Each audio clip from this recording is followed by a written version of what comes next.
रामकृष्ण हरी मित्रांनो, आपण या व्हिडिओमध्ये संत तुकाराम यांच्याबद्दल थोडक्यात माहिती घेणार आहोत. संत तुकारामांचा जन्म शके 1530 इसवी सनानुसार 1608 मध्ये देहू या गावी झाला. त्यांच्या वडिलांचे नाव बोल्हबा आणि आईचे नाव कनकाई असे होते.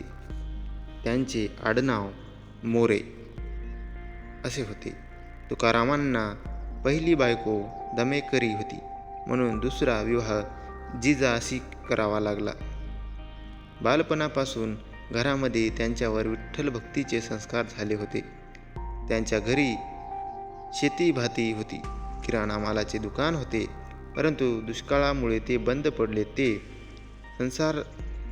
संसारातही फारसे रमले नाही. जवळच्या भंडारा डोंगरावर जाऊन ते विठ्ठलांचे भजन करीत, आषाढी कार्तिकीला पंढरपूरला जात, कीर्तन करीत, अभंग रचत आणि लोकांना म्हणून दाखवीत.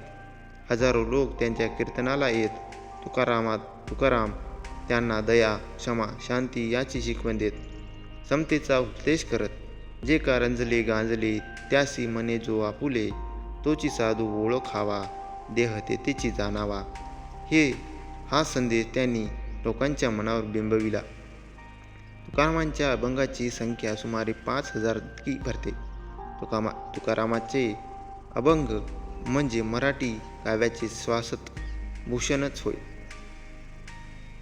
पडीक पंडित, भक्तिहीन पांडित्य, ढोंगी साधू, लोभी भिक्षेकरी इत्यादी सर्वांचा त्यांनी आपल्या वाङ्मयातून कडक समाचार घेतला.